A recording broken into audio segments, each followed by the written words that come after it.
आनंद मंग भयो जय हो नंदलाल के। नंद कर आनंद भयो जय कन्हैया लाल के। ब्रज में आनंद भयो जय कन्हैया लाल के। हाथी घोड़ा पालकी जय कन्हैया लाल की। हरे कृष्णा। जैसे कि हम सब जानते हैं कि भगवान श्री कृष्ण कंस के कारागृह में कृष्ण पक्ष की अष्टमी को मध्य रात्रि में प्रकट हुए थे और इस अति पावन तिथि को जन्माष्टमी कहा जाता है, जिसे विश्व भर में भव्य रूप से पूरे हर्षोल्लास के साथ मनाया जाता है। भगवत गीता में भगवान श्री कृष्ण कहते हैं कि अपने भक्तों की रक्षा करने और अधर्म के पथ पर चलने वाले दुष्कर्मियों का विनाश करने वे हर युग में अपनी स्वेच्छा से प्रकट होते हैं और पुनः धर्म की स्थापना करते हैं। कई लोगों के मन में प्रश्न आता है कि यदि श्री कृष्ण भगवान है तो उनका जन्म कैसे हुआ? तो इसका उत्तर हमें स्पष्टता से भगवत गीता में मिल जाता है। चौथे अध्याय के 6वें श्लोक में स्वयं भगवान बताते हैं, अजोपि सन अव्ययात्मा भूतानाम ईश्वरोपि सन प्रकृतिम स्वाम अधिष्ठाय संभवामि आत्ममायाय। तो ये जो श्लोक है, यहाँ भगवान संकेत दे रहे हैं कि वे अजन्मे हैं, अविनाशी हैं और प्रत्येक युग में वे अपने आदि दिव्य रूप में प्रकट होते हैं। इस श्लोक से हम पुष्टि कर सकते हैं कि एक साधारण मनुष्य के जन्म में और भगवान के प्राकट्य में बहुत अंतर है। जिस प्रकार सूर्य अस्त होता है और फिर उदय होता है, तो ये नहीं समझा जाता कि सूर्य ने दोबारा जन्म लिया।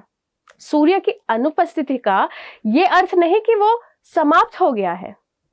सूर्य तो बस हमारी दृष्टि से ओझल होकर किसी अन्य स्थान पर प्रकट होता है। उसी प्रकार भगवान जन्म या मृत्यु से परे है, नित्य है। भगवान भले ही जन्म लेते प्रतीत होते हैं, लेकिन उनका शरीर साधारण मनुष्य की भांति क्षीण नहीं होता और इस धराधाम में रहते हुए अपनी आश्चर्यचकित करने वाली अमानवीय लीलाओं से वे हमें संकेत देते हैं कि उनका जन्म और सारे कार्यकलाप दिव्य हैं, जिन्हें समझने मात्र से भक्त इस शरीर का अंत होने पर भगवत धाम को प्राप्त करता है और ऐसे व्यक्ति को इस संसार में लौट आने का भय नहीं रहता। इसकी पुष्टि भी हमें स्वयं भगवान चौथे अध्याय के 9वें श्लोक में दे रहे हैं। जन्म कर्म च मे दिव्यम एवं यो वेति तत्वतः त्यक्त्वा देहम पुनर्जन्मम नैति मामेति सोर्जुना। भगवान के प्राकट्य का एक और मुख्य उद्देश्य है उनकी दिव्य लीलाओं द्वारा सभी को अपनी तरफ आकर्षित करना और उनके साथ प्रेम भरा आदान प्रदान करना। पूर्ण पुरुषोत्तम भगवान, जो कि पूरे ब्रह्मांड के परम आधार है, एक ग्वाल बाल के मनोरम रूप में अपने बड़े भाई बलराम के साथ गोकुल में सभी गोपियों के घर से मक्खन चुरा कर खाते हैं।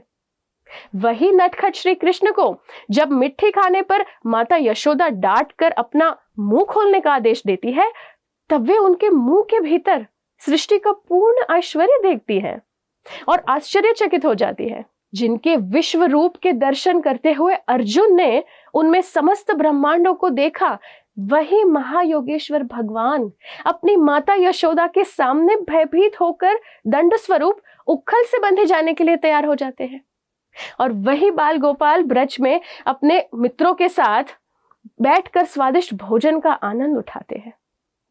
तो भगवान श्री कृष्ण अद्भुत हैं और उनकी दिव्य लीलाएं अचिंत्य हैं।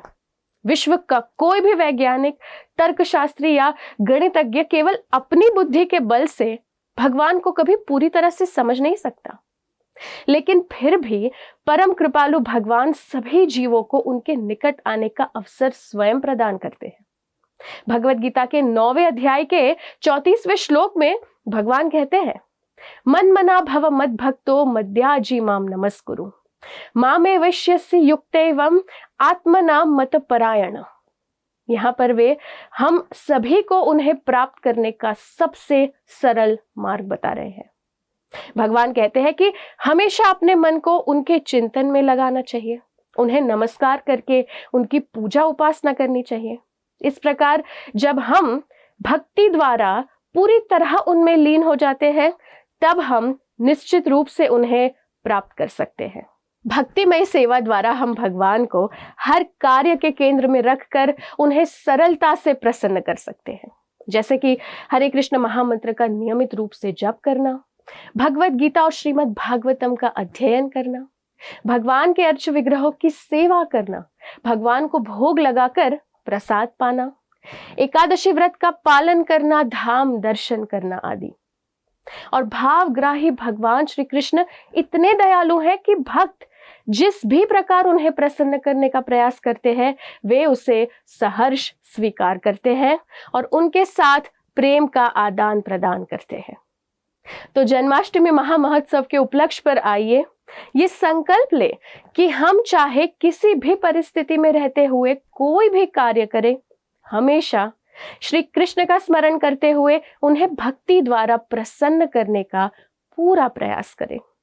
जन्माष्टमी महामहोत्सव की आप सभी को हार्दिक शुभकामनाएं। धन्यवाद। हरे कृष्णा।